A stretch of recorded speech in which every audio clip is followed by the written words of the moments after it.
மாணவர்கள் அனைவருக்கும் வணக்கம். Inventory models.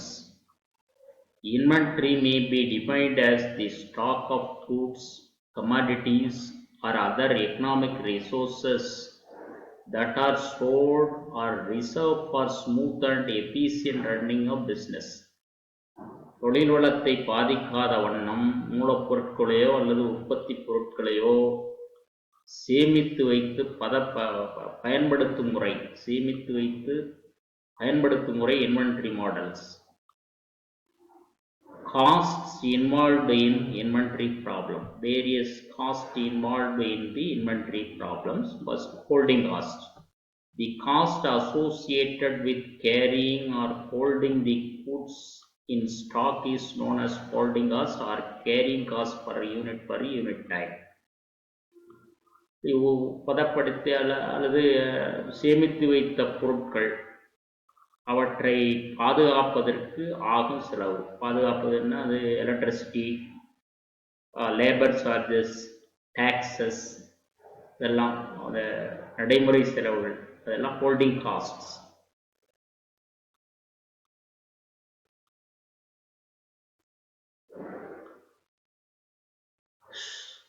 Shortage castes. The penalty costs that are incurred as a result of running out of stocks are known as shortage or stock out costs. Shortage cost.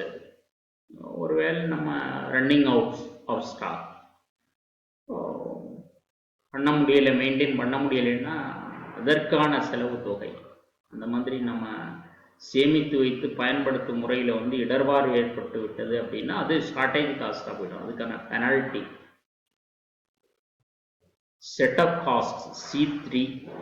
These costs are associated with obtaining goods through placing an order or purchasing or manufacturing or setting up a machinery before starting production. Production தொடங்குவதற்கு முன்னாடி நம்ம set பண்ண வேண்டிய வழிமுறைகளுக்கு செலவிடும் தொகை setup cost, setting up cost. அதுதான் various cost. Lead time. elapsed time between the placement of order and its receipts in inventory is known as lead time. Placement of order and its receipts. Place பண்ணிட்டோம், placement of ஆர்டருக்கும் receive பண்ணுறதுக்கும் இடையில உள்ள கால அளவு. Reorder level. This is the time when we should place an order by taking into consideration the interval between the placing the order and receiving this supply. The reorder level. எவ்வளவு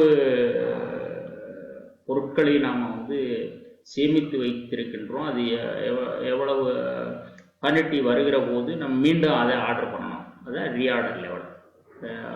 நம்ம supply பண்ண goods சேர்றதுக்கும் இங்கேருந்து எடுத்துகிட்டு போகிற goods, குடல்லேருந்து எடுத்துகிட்டு போகிற goods எடுத்துகிட்டு போனதே நம்ம சப்ளை பண்ணுறது கொண்டு வைக்கிறதுக்கு வசதியாக இருக்கும். ஒருவேளை நீங்கள் அதிகப்படியாக ஆர்டர் பண்ணிட்டீங்கன்னா இங்கே குடனில் இடம் இல்லைன்னா பிரச்சனை ஆகிடும். ஸோ அந்த ரீஆர்டர் லெவல், எவ்வளவு பொருட்களை நம்ம அந்த மெயின்டைன் பண்ணணும். பொருள் சேர்றதுக்கும் பொருள் எடுக்கிறதுக்கும், எடுத்துட்டோம்னா அதை கொண்டு பிளேஸ் பண்ணிக்கலாம். வெளியிலையும் பொருட்களை நம்ம காக்க வைக்க முடியாது. மழை வரலாம், வெயில் வரலாம். அதனால் அதை மெயின்டைன் பண்ணுறது, அதை சார்ந்தது ரீஆர்டர் லெவலுங்கிறது. Economic order quantity. Economic order quantity is that size of order which minimises total annual cost of carrying inventory and the cost of ordering under the assumed conditions of certainty and that annual demands are known. Economic order quantity எவ்வளவு நம்ம யூஸ்வலாக ஒரு வருடத்திற்கு எவ்வளோ ஒரு policy வச்சுக்கிறோம், எத்தனை unit நம்ம குடலில் வச்சுக்கிறது, அல்லது ஆர்டர் பண்ணணும், எவ்வளவு ஆர்டர் பண்ணணும், ஒரு ஆண்டிற்கு எத்தனை முறை எவ்வளவு குவான்டிட்டி ஆர்டர் பண்ணணும். அப்படி அந்த குவான்டிட்டி நமக்கு எக்கனாமிக்காக இருக்கணும். அது நம்மளுக்கு பொருளாதார ரீதியாக உகந்ததாக எவ்வளவு வச்சுக்கிட்டோம்னா நல்லது அப்படிங்கிறத தெரிஞ்சுக்கிறது. Economic order quantity is that size of order which minimises total annual cost of carrying inventory The cost of ordering under the assumed conditions of certainty and the annual demands are known. The economic order quantity. Next, deterministic inventory models. 4 models இருக்கு. அதில் first model purchase model with no shortages, demand rate uniform, production rate infinite. எவ்வளோ வேணாலும் தயாரிச்சுக்கலாம். டிமாண்டுங்கிறது ஒரு யூனிஃபார்மாக இருக்கு. Optimum order quantity formula அது. Optimum length of time between orders, அது time between orders இது formula. This is formula for time between orders. ஒரு ஆர்டருக்கும் இன்னொரு ஆர்டருக்கும் எவ்வளவு டைம், அதாவது ஒரு ஆர்டர் வந்து எவ்வளவு கால அளவில் நாம் செய்யணும். ஒரு வருடத்திற்கு 12 முறையா 10 முறையா 3 முறையா 6 முறையா அப்படிங்கிறது தான் இது. How many time. Optimum number of orders placed per year. நம்மளுக்கு ஆப்டிமம்னா திஸ் இஸ் உகந்தது, நம்மளுக்கு உகந்த முறையில் எத்தனை டைம் வந்து நம்ம ஆர்டர் பண்ணிக்கிறோம். டோட்டல் ஆனுவல் எக்ஸ்பெக்டட் காஸ்ட் இது. This is total annual expected cost. ஆறுங்கிறது demand, number of order per unit time C1, C3 C holding cost, C3 setup cost. C2 வராது, ஷார்டேஜ் காஸ்ட் வராது. நோ ஷார்டேஜ்ங்கிறதுனால shortage cost வராது, அதனால இதில் அது வராது.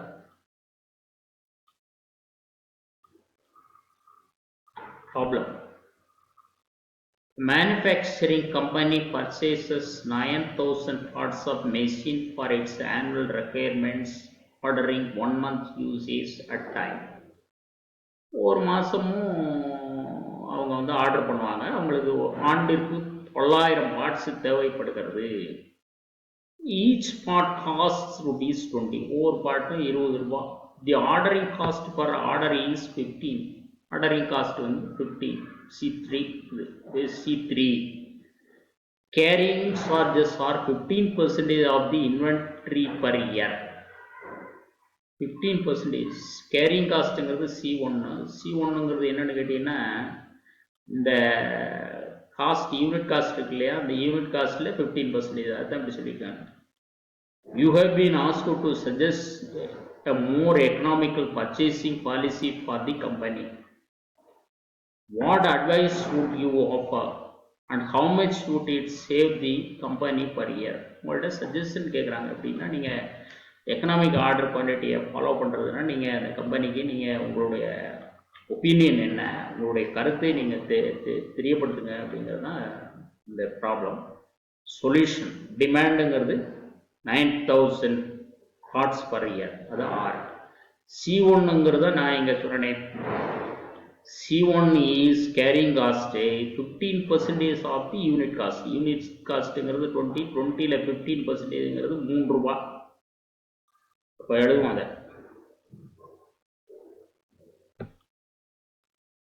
Here 15% of average inventory per year means that the carrying cost per unit per year is 15% of the unit cost. 15% average inventory per year. அதோட meaning என்னன்னு கேட்டீங்களா, carrying cost per unit per year is 15% of the unit cost. Unit காஸ்ட்ல 15% C1. யாருங்க, unit cost 20, 20ல் 15%. 15%னா 15/100. சிம்பிளை பண்ணலையா, 3 rupees each. C3ங்கிறது 15. Ordering cost அவங்களே கொடுத்துட்டாங்க. ஆப்டிமம் ஆர்டர் குவான்டிட்டி ஃபார்முலாவில் சப்ஸ்டியூட் பண்ணுறோம். 300 யூனிட்ஸ். 300 யூனிட்ஸுங்கிறது ஆப்டிமம் ஆர்டர் குவான்டிட்டி. இது time between order T0 Q0/R formula. அதில் சிம்பிளை பண்ணுங்க. 130 ஆஃப் இயர். 130 ஆஃப் இயர்னாக்க 365 × 1/30. 365ல் 1/30 இயர். 1/30 அதாவது என்ன 12.166 வருது. அது 12 டேஸ், 12 டேஸ். இப்போ 12 நாளைக்கு ஒரு முறை நீங்கள் 300 யூனிட்டு ஆர்டர் பண்ணுங்க அப்படிங்கிறத நம்ம சஜஷன் சொல்ல போகிறோம். அவங்க வந்து என்ன சொல்லியிருந்தாங்க, மாதத்திற்கு மாதம் ஆர்டர் பண்ணுவாங்களாம். 9,000 யூனிட் ஆர்டர் பண்ணணும் ஒரு ஆண்டிற்கு, மாதம் ஆர்டர் பண்ணுறாங்க. டோட்டல் ஆனுவல் எக்ஸ்பெக்டட் காஸ்ட் இது நம்ம ஃபார்முலாவில் சப்ஸ்டியூட் பண்ணி எழுதிடும். Total annual expected cost.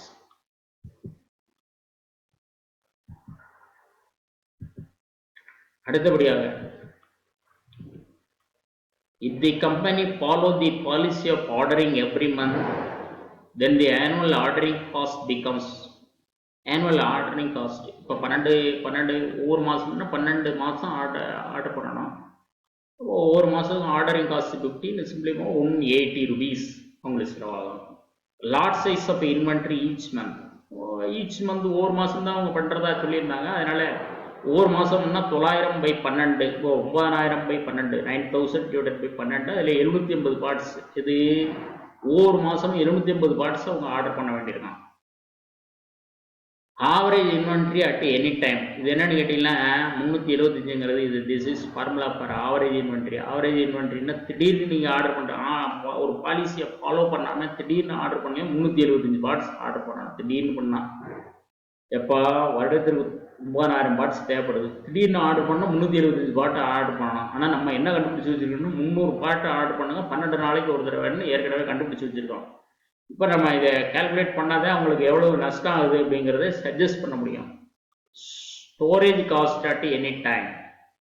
Storage cost 375, எப்போ திடீர்னு ஆர்டர் பண்ணால் 375 பண்ண வேண்டியிருக்கான். அதுக்கு ஸ்டோரேஜ் காஸ்ட் C1ங்கிறது 3 ரூபா, அப்போ 1,125 ரூபா செலவாகும். டோட்டல் ஆனுவல் காஸ்ட் இங்கே 1,125 + 180, இதை கூட்டினோம்னா இதுதான் அவங்களுக்கு total annual cost.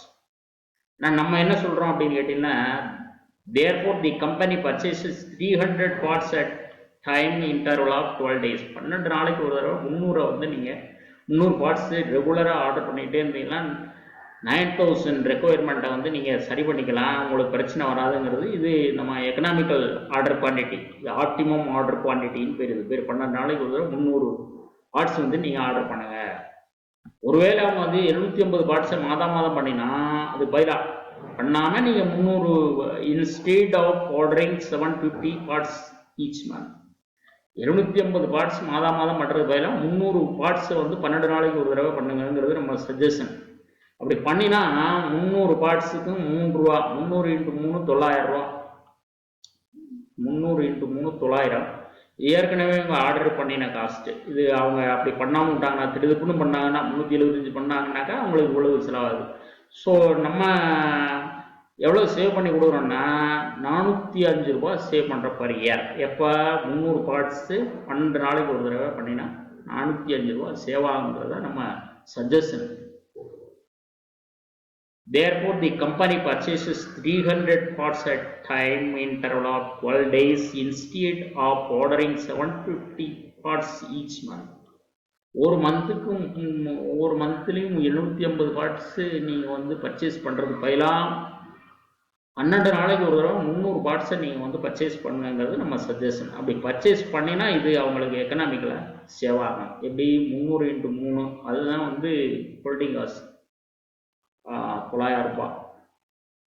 Storage cost அது 9,000 ரூபா ஸ்டோரேஜ் காஸ்ட்டு. இவங்க பண்ணாங்கன்னா இதுக்கும் அதுக்கும் உள்ள வேறுபாடு 405 ரூபா. 405 ரூபா வந்து அவங்க சேவ் பண்ணிக்கலாம். So there will be a net saving of ₹405 per year. இந்த அளவில் இந்த வகுப்பை நிறைவு செய்து கொண்டு அடுத்த வகுப்பில் சந்திப்போம். வணக்கம்.